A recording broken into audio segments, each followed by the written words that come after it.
अगर आप पढ़े लिखे हैं और बेरोजगार हैं लेकिन स्टार्टअप शुरू करने के बारे में सोच रहे हैं तो आपके लिए सुनहरा अवसर आया है, क्योंकि सरकार इसमें आपकी अच्छी मदद कर सकती है।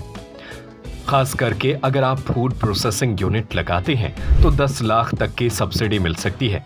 तो आइए जानते हैं क्या है योजना और आप कैसे इसका लाभ उठा सकते हैं। Hero HF deluxe self start my RTO बीमा सहित 4,000 रुपए के बम्पर डिस्काउंट के बाद अब मात्र 77,000 रुपए में आज ही हीरो HF डेलक्स खरीदें।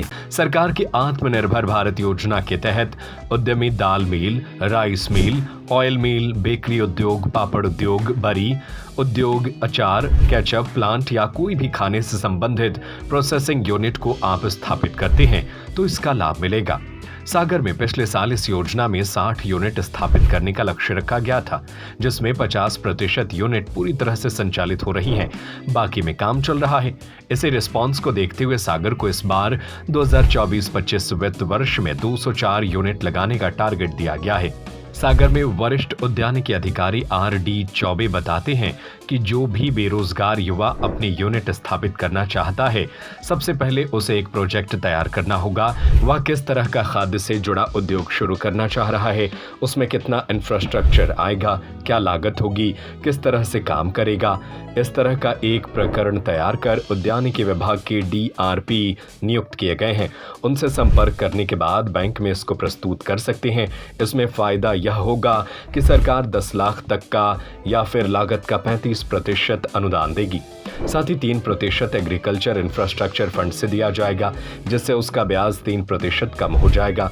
लहसुन पाउडर, प्याज पाउडर, मुरब्बा, अचार, पापड़, सब्जियां या अनाज से तैयार होने वाली खाद्य से संबंधित किसी भी तरह की प्रोसेसिंग यूनिट को स्थापित कर सकते हैं। मानव जीवन में उसका खाद्य के लिए उपयोग होना चाहिए। अभी आत्मनिर्भर भारत के अंतर्गत जो सागर जिले में लक्ष्य मिले हैं वर्ष 24-25 के लिए 204 यूनिट स्थापित किए जाना है। सभी ब्लॉक अधिकारियों को लक्ष्य बांट दिए हैं और उसमें जो भी उद्यमी या जो भी बेरोजगार युवा अपनी यूनिट स्थापित करना चाहते हैं वो अपना प्रकरण बनाने के लिए हमारे यहाँ DRP नियुक्त है। इस समय तो DRP के नंबर दिए गए हैं, एक कंप्लीट वितरित किया गया है। DRP के माध्यम से अपने प्रकरण तैयार करके बैंकों को प्रस्तुत कर सकते हैं। और इसमें फ़ायदा ये है कि सरकार जो है इसमें अधिकतम 10 लाख रुपए और या 35% जो भी कम हो उतना अनुदान यूनिट की कॉस्ट के हिसाब से देगी। और 3% एग्रीकल्चर इंफ्रास्ट्रक्चर फंड से वो भी उसमें दिया जाएगा, जिसमें ब्याज उसका 3% कम हो जाएगा। इस तरह से यूनिट स्थापित हुई है और हमारे यहाँ भी पिछले वर्ष तक जो है 60 यूनिट की स्वीकृति प्राप्त हो गई थी, जिसमें से 30 यूनिट हमारी स्थापित हो चुकी है और बाकी पे कार्यवाही चल रही है। किस किस तरह के उद्योग? इसमें देखिए दाल मिल भी है, राइस मिल भी है, ऑयल मिल भी है, आपका बेकरी उद्योग है, आपका इसमें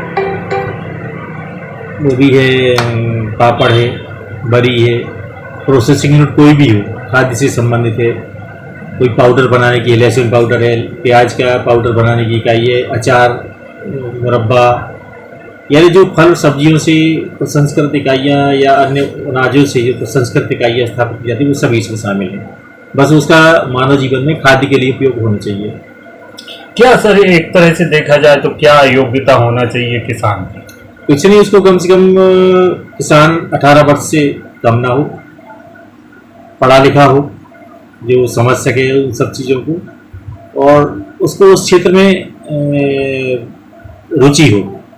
मूल बात ये है। Hero HF deluxe self start my RTO बीमा सहित 4,000 रुपए के बम्पर डिस्काउंट के बाद अब मात्र 77,000 रुपए में आज ही हीरो HF डेलक्स खरीदें।